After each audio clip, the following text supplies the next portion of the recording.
plan I'm announcing focuses on rescuing families who played by the rules and acted responsibly.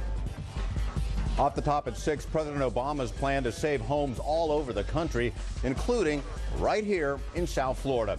Now, the president's plan to save homes couldn't come at a better time. Right now, analysts say South Florida is the hardest place in the nation to sell a home. Local 10's Mark Joyella is live in El Portal to show us how you may be able to get the help you need. Well, Charles, first, the problem. All over South Florida, there are homes like this, in foreclosure, abandoned, boarded up. When a home like this exists in the neighborhood, that means the folks still living in their home but trying to sell right nearby just can't because they are priced right out of the market. It's rough. It's very sad.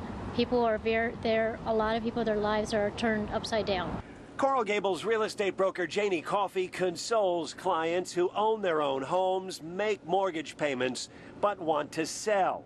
And they simply can't. Priced out of the market by a flood of foreclosures and short sales that have driven prices to record lows. People are in tears on the phone. People who've owned their house 20 years, 30 years, retiring, divorce, relocation. They thought they had hundreds of thousands of dollars of equity, and they absolutely cannot sell their house because houses are selling down the street 50% on the dollar. The president's plan aimed at helping South Florida families who want to sell or stay in their homes, with $75 billion in subsidies to lenders aimed at keeping families from foreclosures by extending payment periods and lowering payments. Also help for homeowners who aren't behind but may owe more on their homes than they're worth, letting them renegotiate to lower interest rates.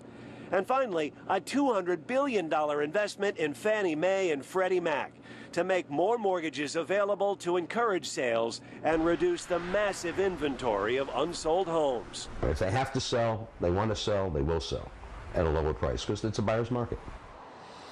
And there are some folks buying, but there is such a huge inventory, several years, in fact, when ordinarily it would only be a few months. The goal of the president's plan for folks in South Florida, keep families from ending up with documents like this one, the bankruptcy notice and the foreclosure. That, of course, will help not only the family that might have to leave a home like this, but also the family in the neighborhood that would like to sell. A lot of components to the president's plan, but real estate brokers are encouraged. They say this is what is needed to get things moving again. Mark, as you suggested, time is of the essence here. When does this plan actually take effect? Well, Charles, because a lot of it can be done by executive order, it goes into effect March 4th. The question is, will that be fast enough? Some real estate brokers say it should have happened yesterday. And let's say you're home right now and you want to know how you get assistance. How do you do that?